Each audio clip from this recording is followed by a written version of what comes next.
Jamaah, oh jamaah. Alhamdulillah. Alhamdulillahirrahmanirrahim. Kembali lagi di Islami Twinda, jamaah Islami Twinda yang dirahmati Allah ya.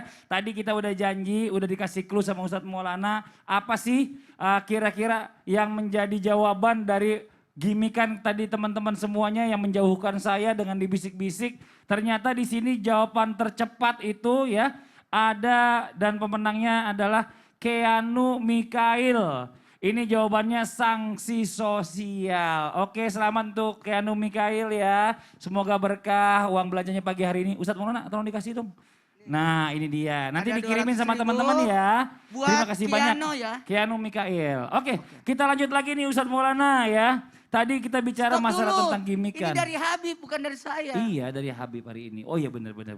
Ya hari ini Ustadz Maulana kita bahas lagi tadi masalah Ya. tentang memanusiakan manusia. Ada. Tadi ada yang namanya sanksi sosial. Sanksi sosial. Tapi sanksi sosial ini juga perlu batasan dong Ustadz. Jangan sampai justru Oke. sanksi sosial ini menimbulkan dosa juga buat kita yang memberikan sanksi. Betul. Mohon izin Ustadz Maulana penjelasannya, silakan tafadhol. Baik, bismillahirrahmanirrahim. Makasih banyak kepada jamaah yang luar biasa yang ikut bergabung, menyimak tausiah-tausiah kita. Karena sebenarnya apa yang kami sampaikan ini demi kebaikan kita bersama sebagai pembelajaran hidup, pengalaman, bahkan bisa kita sharing buat yang lainnya. Dan ternyata ketika ada berbuat kesalahan ataupun dosa, kadangkala kita menghakimi orang. Padahal kita bukan hakim. Menuntut orang, padahal kita bukan jaksa. Nauzubillah min dzalik. Adikku melanggar hukum, Tenet. aku yang menjadi saksi. Teng teng teng. Durasi- Paman Udah, penuntut durasi saya nanti habis. umum. Teng teng teng. Sudah. Ayah yang mengadili. Teng teng teng. Walau ibu sibuk membela, yang salah diputus salah. Habis durasiku. Itu sisa 4 menit lagi. Ada namanya memberi sanksi sosial. Tapi hati-hati. Betul tadi kata Mas Fadli. Izin Habib yang luar biasa. Makasih banyak sedekah subuhnya. Ustazah makasih banyak. Masya Allah. Betul Ustaz. Tabarakallah. Ini menjawab juga yang kemarin sempat viral. Orang Apa tuh? diteriakin maling-maling akhirnya sampai meninggal yang orang tua itu. Ah, itu. Nauzubillah min dzalik. Jadi hati-hati ya. Memberikan sanksi sosial yang berlebihan. Hingga sebenarnya dia menambah dosa. Sebenarnya sanksi ataupun hukuman itu bisa jadi satu. Ada namanya hukum pukul denda. Hukum itu sesuatu yang dalam artian yang sepantasnya untuk mencari keadilan. Pukul itu hanya untuk peringatan. Denda itu supaya tidak mengulangi. Ada namanya efek jerah. Jadi jangan pernah melakukan sanksi sosial yang ternyata berbuat zalim. Sebagaimana tadi yang dibahas oleh Mas Fadli tentang ada orang diteriaki maling sampai dia meninggal. Karena di masa dan sebagainya. Tadi juga sudah disampaikan oleh guru kita Habib Habib Usman yang tadi ada namanya apa? Menggebukin ya. Memaksa dan sebagainya, hati-hati. Jangan menyakiti ataupun melukai. Menyakiti, melukai, apalagi mengambil haknya. Sampai dibakar rumahnya, sampai dipermalukan. Maaf, saya pinjam kata-kata ini, ditelanjangi. Bahkan dia diarak. Itu bukan kita, ada yang berwenang. Ada yang berwenang. Kita ini negara hukum, mohon maaf. Jangan sampai kita menghukum, justru kita yang kena hukuman. Hati-hati. Yang kedua, tetap berbaik sangka. Lihat sisi kepadanya, penyebabnya. Kenapa dia melakukan itu? Kemarin saya terharu, ada seorang anak mencuri demi memberi makan ibunya. Dan ternyata justru dimaafkan lalu dari kejaksaan yang memberikan santunan. Ini luar biasa. Jadi jangan langsung, lihat dulu kenapa.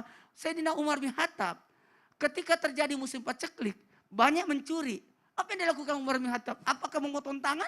Tidak. Melihat penyebabnya dulu. Sehingga terjadilah cuma dikasih efek jerah, dihukum dan sebagainya. Tidak sampai pada posisi memotong tangan. Karena pada posisi saat itu terjadi musim paceklik. Jadi lihat dulu.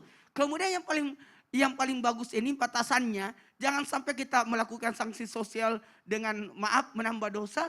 Yakni bencilah perbuatannya. Bukan orangnya. Bencilah perbuatannya, bukan orangnya. Ingat kebaikannya, bukan keburukannya. Ketika saya menyambung tausiah dari Ustaz Sam tadi.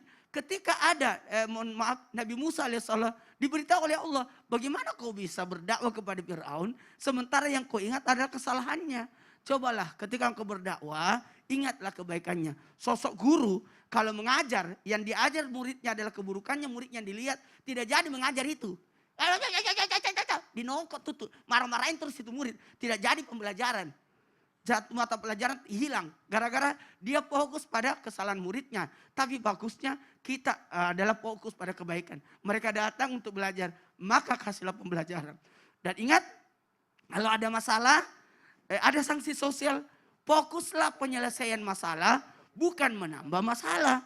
Coba lihat dulu, amankan. Inilah namanya ada penegak hukum namanya. Betul. Bawalah dia. Harusnya Kalau diamankan dia dulu. diamankan dulu dengan Pak RT, Pak Betul. RW. Jangan langsung dimasa. Bahkan ada dulu yang dibakar dan sebagainya. Nauzubillah min zalik. Ya tadi kemarin kan sampai akhirnya menjadi korban. Padahal kabur itu bukan berarti dia itu takut dan salah. Ternyata memang karena dia tidak merasa dirinya salah, takut dihakimi, mereka nyari tempat yang aman dulu. Ini akhirnya sampai meninggal dunia. Nauzubillah min zalik. Mudah-mudahan gak ada lagi kejadian hal seperti itu. Apalagi setelah tadi dijelaskan oleh guru-guru kita. Nah sekarang kita lanjut lagi nih buat jamaah Islam itu yang ada di rumah ya.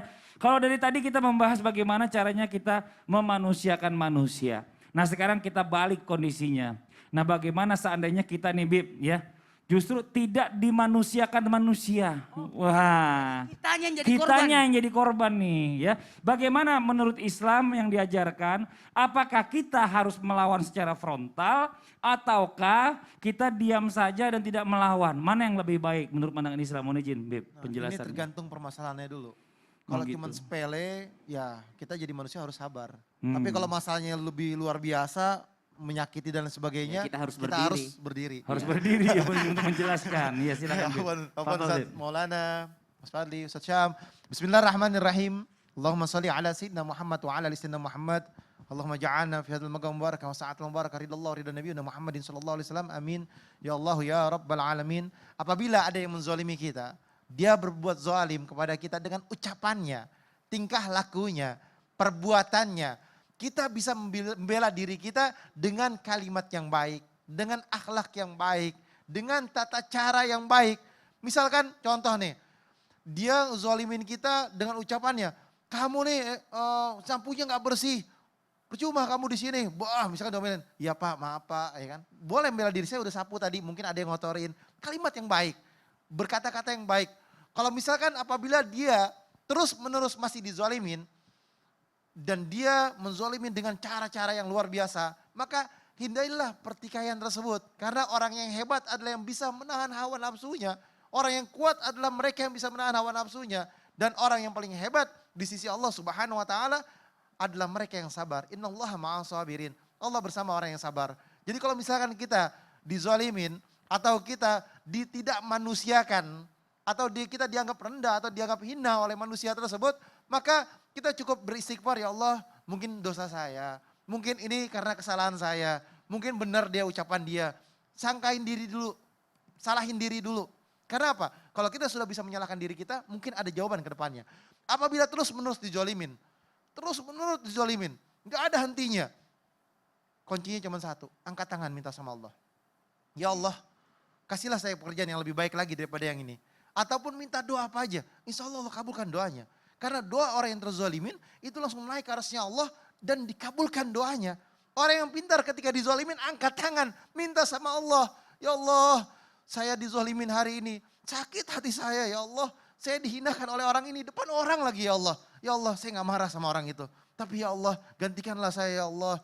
Biar saya bisa bayar kontrakan, atau saya bisa buat rumah, bisa ngasih makan istri saya. Kasih saya rezeki gak usah banyak-banyak ya Allah, 1 miliar aja ya Allah. Misalkan kayak gitu. Boleh, karena apa? Orang yang dizalimin dia berdoa lebih baik daripada dia melawannya. Orang yang dizalimin minta angkat tangan sama Allah, dikabulkan doanya. Ya Allah, minta ini itu macam-macam, atau dapat pekerjaan yang lebih layak lagi dan lebih hebat lagi. Atau ya Allah, jadikanlah anak saya anak yang soleh, soleha, bertakwa kepada Allah, berguna bagi kami, keluarga kami, berguna bagi agamanya, dan juga berguna bagi bangsanya. Doa aja yang banyak, minta sama Allah, dikabulkan doanya. Ini kesempatan mereka orang yang dizalimin, doanya dikabulkan Allah Subhanahu wa taala. Dan juga Allah Subhanahu wa taala berfirman dalam Al-Qur'an surat Asy-Syura ayat 40, wa jazaa'u sayi'atin sayi'atun misluha faman 'afa wa aslaha fajruhu 'ala Allah innahu la yuhibbuz zalimin. Dan balasan suatu kejahatan adalah kejahatan yang serupa. Maka barang siapa yang memaafkan, nah kita maafin dan berbuat baik, maka Allah kasih pahala yang besar baginya. Allah kasih pahala yang luar biasa padanya. Sesungguhnya Allah Subhanahu wa taala tidak menyukai orang-orang yang zalim. Jadi kalau misalnya kita dizalimin, kita maafin, kita ikhlasin, minta sama Allah, Allah kabulkan doanya. Tapi kalau misalnya udah kelewatan, sampai parah, boleh gak kita melaporkannya? Boleh. Boleh gak kita marah? Boleh. Boleh gak kita kesal? Boleh untuk membela diri kita. Kalau misalkan yang lebih baik lagi apa? Berdoa kepada Allah, bermunajat kepada Allah, angkat tangan, dikabulkan doanya. Ini yang paling hebat. Karena apa? Manusia yang paling hebat di muka bumi ini adalah mengikuti sunnahnya baginda Nabi besar Muhammad SAW. Rasulullah dicaci, dimaki sama seseorang, bahkan dihinakan, bahkan diteriakin, Muhammad itu gila, Muhammad itu gak benar, Muhammad itu begini. Tapi apa? Rasulullah dengan tangannya nyuapin makan. Masya Allah. Dengan tangannya disuapin makan orang tersebut. Sampai ketika Rasulullah SAW meninggal, Sayyidina Abu Bakar disuruh meneruskannya oleh Sayyidatuna Aisyah. Ya kan, apa yang terjadi? Sayyidina Abu Bakar mau nyuapin, apa sih sunnah Rasulullah yang belum dikerjain, kasih makan itu? Apa kalimatnya orang yang buta itu? Dia bilang, ini bukan orang yang biasa kasih makan saya. Ternyata orang yang kasih makan adalah Rasulullah yang langsung masuk ke mulutnya, nikmat, Masya Allah. Masya Allah, terima kasih banyak Habib atas penjelasannya, ya Allah ya Rabbi ya. Sekarang kita lanjut lagi nih buat jamaah Islam itu yang ada di rumah. Yang namanya manusia ini ya tempatnya khilaf, tempatnya dosa. Kalau saya yakin ya, kita semua pun yang ada di sini yang lagi menyaksikan nggak ada yang nggak punya dosa. Pasti punya dosa. Nah mungkin dosa-dosa yang terdahulu yang pernah kita lakukan ini adalah salah satunya tidak memanusiakan manusia. Nah sekarang bagaimana caranya kita bertobat ya untuk bisa dijauhkan juga dari sifat-sifat yang bisa membuat orang ini atau membuat kita tidak memanusiakan manusia. Ustaz Syam mohon izin nih, tafadhol amalannya. Tabe guru-guruku Habib Usman, Ustaz Maulana, Mas Fadli serta guru-guru kami yang dimuliakan Allah Subhanahu wa taala. Jadi suatu ketika sahabat sedang berkumpul kemudian ternyata salah seorang sahabat baginda Nabi SAW yang mulia yakni Ibnu Mas'ud radhiyallahu anhu warda, ya Abdullah bin Mas'ud radhiyallahu anhuma itu sedang berada di atas pohon gitu, sedang berada di tempat yang tinggi. Maka ketika Abdullah bin Mas'ud berada di tempat yang tinggi, ternyata sahabat yang lain melihat daripada betis beliau yang tersingkap karena kencangnya hembusan angin pada saat itu. Ketika terlihat betis beliau, ternyata betis beliau sangatlah kecil dan beliau juga termasuk sahabat Nabi yang mohon maaf tidak terlalu tinggi badannya. Maka sahabat yang hadir pada saat itu nggak sadar secara spontan ketawa melihat kecilnya betisnya Abdullah bin Mas'ud. Ketika ketawa ini Nabi SAW langsung nanya, apa yang membuat kalian tertawa? Maka sahabat mengatakan kami tidak sengaja melihat betis daripada Ibnu Mas'ud. Lalu ternyata kelihatan sangat kecil betisnya. Jadi kami bukannya mengejek, bukannya merendahkan, bukannya menghina karena kecilnya betisnya. Cuma kami ketawa doang gitu. Kami ketawa doang. Lalu Nabi SAW mengatakan seandainya ditimbang kecilnya betisnya Ibnu Mas'ud dengan besarnya gunung Uhud. Masih besar nilainya kecilnya betisnya Ibnu Mas'ud dibandingkan gunung Uhud, saking besarnya takwanya Ibnu Mas'ud di antara kalian. Subhanallah. Ini mengindikasikan bahwa Nabi SAW sangat-sangat mencela, sangat-sangat melarang orang-orang lain agar tidak merendahkan orang lain. Nabi sangat melarang kita untuk merendahkan orang lain, bahkan dia adalah kecil di mata kita. Mungkin dia hanya sepele di mata kita, tapi Nabi SAW itu sangat-sangat mencela ataupun melarang sahabat untuk menghina sahabat yang lainnya. Kemudian jikalau pertanyaannya, apabila pernah terjadi disengaja ataupun tidak disengaja, terlebih lagi kami yang berdiri di mimbar Islam itu indah, tidak mungkin tidak ada jamaah Islam itu indah yang pernah tersinggung dengan kata-kata kami. Mungkin di antara jamaah ada yang merasa tersinggung, ada yang merasa tersakiti. Alhamdulillah ala kulli hal berarti ceramah kami sampai. Namun ternyata jikalau sampai menyebabkan sakit hati, kami memohon maaf yang sebesar-besarnya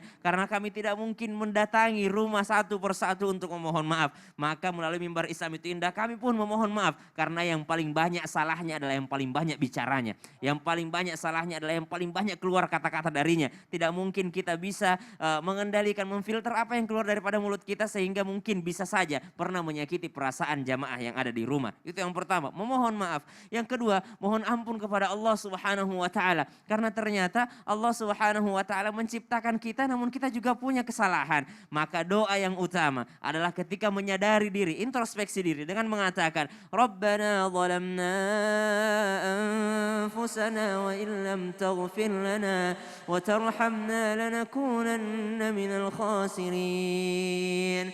Nabi Adam berbuat salah, iblis juga berbuat salah. Iblis tidak diterima kembali, udah dibanet ke surga, tidak akan pernah bisa masuk ke surga. Kenapa? Karena tidak introspeksi diri. Nabi Adam masih bisa kembali ke surga. Kenapa? Karena beliau langsung introspeksi diri dengan mengatakan, "Zalamna anfusana." Kami ini zalim terhadap diri kami sendiri ya Allah. Maka setelah memohon maaf, maka kita setelah itu mengakui diri kita kepada Allah bahwa kita menzalimi diri kita sendiri. Bukan hanya kita menzalimi orang lain, tapi kita menzalimi diri kita sendiri dengan mengatakan, "Zalamna anfusana wa illam taghfir lana." Kalau engkau tidak ampuni aku ya Allah, wa tarhamna, tidak sayangi aku lagi ya Allah, pasti aku akan menjadi manusia yang merugi di dunia dan akhirat. Maka memohon maaf dan memohon ampun kepada Allah Subhanahu wa taala. Wallahu Masya taala. Allah. a'lam. Terima kasih banyak amalannya Ustaz Syam. Baik, Mas Fadli. Nah, Ustaz Maulana ada pertanyaan saya. Seandainya dituntut sama pekerjaan, ada orang jualan kita usir-usirin, padahal dia fakir miskin. Nah itu bagaimana Ustaz Maulana? Saya dosa nggak seandainya kalau ngelakuin hal seperti itu? Kenapa kau lakukan seperti itu, Li? Kan disuruh seandainya ini bagian pengamanan harus begitu. Gini. Kenapa?